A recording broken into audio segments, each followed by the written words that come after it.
আপনাকে যদি প্রশ্ন করা হয় ধনীকে কিংবা ঠিক কি পরিমাণ সম্পদ থাকলে একজন ব্যক্তিকে ধনী হিসেবে গণ্য করবেন আপনি,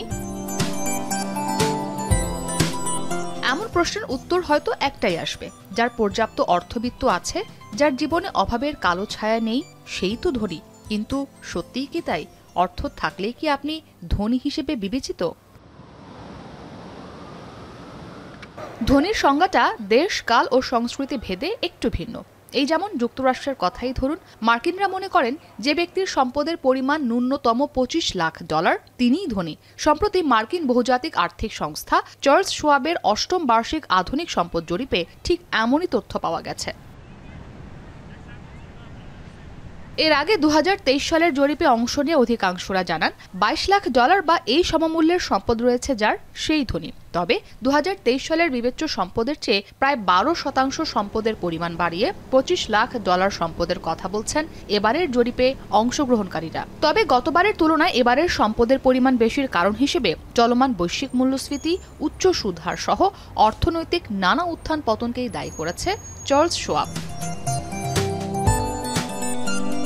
জরিপে দেখা যায় স্থান অনুযায়ী ধনীর ধারণায় পার্থক্য রয়েছে, আর এই ধারণার শীর্ষে রয়েছে যুক্তরাষ্ট্রের ক্যালিফোর্নিয়া অঙ্গরাজ্য। জরিপে অংশ নেওয়া সান ফ্রান্সিসকোর বাসিন্দাদের মতে ধনীদের গড় সম্পদের পরিমাণ হতে পারে $৪৪ লাখ, আর দক্ষিণ ক্যালিফোর্নিয়ায় এই সংখ্যা $৩৪ লাখ। তবে মোটামুটি আর্থিক স্বাচ্ছন্দ্যের জন্য গড় নিট সম্পদ প্রায় $৮ লাখ হতে হবে বলে মনে করছেন মার্কিনরা। এক্ষেত্রে অবশ্য ২০২৩ সালের তুলনায় অর্থের পরিমাণ কম।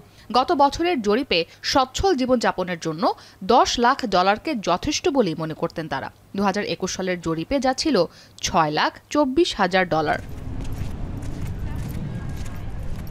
জরিপে আরও বলা হয়েছে ৬০%-এরও বেশি আমেরিকান আয়ের সঙ্গে মিল করে ব্যয়, সঞ্চয়, বিনিয়োগ এবং সম্পদ তৈরির বিষয়ে চিন্তা ভাবনা করেন। এছাড়াও তারা মনে করেন তারা তাদের বাবা মায়ের তুলনায় ভালো জীবনযাপন করছেন এবং বিনিয়োগে বেশ দক্ষ। গবেষণা অনুসারে মাত্র ৩৬% মার্কিনের নথিভুক্ত আর্থিক সঞ্চয়ের পরিকল্পনা রয়েছে। তবে আর্থিক পরিকল্পনার ক্ষেত্রে পর্যাপ্ত ফান্ড না থাকাকে প্রাথমিক বাধা হিসেবে গবেষণায় উল্লেখ করেছে সংস্থাটি। গবেষণায় প্রজন্মের হিসেবে আর্থিক সচ্ছলতার জন্য ন্যূনতম $২৮ লাখ প্রয়োজন বলে মত দিয়েছে ৫০ ও ৬০-এর দশকের বেবি বুমার্স জেনারেশন, যেখানে ৭০-এর দশকের জেনারেশন এক্স মত দিয়েছে ন্যূনতম $২৭ লাখ।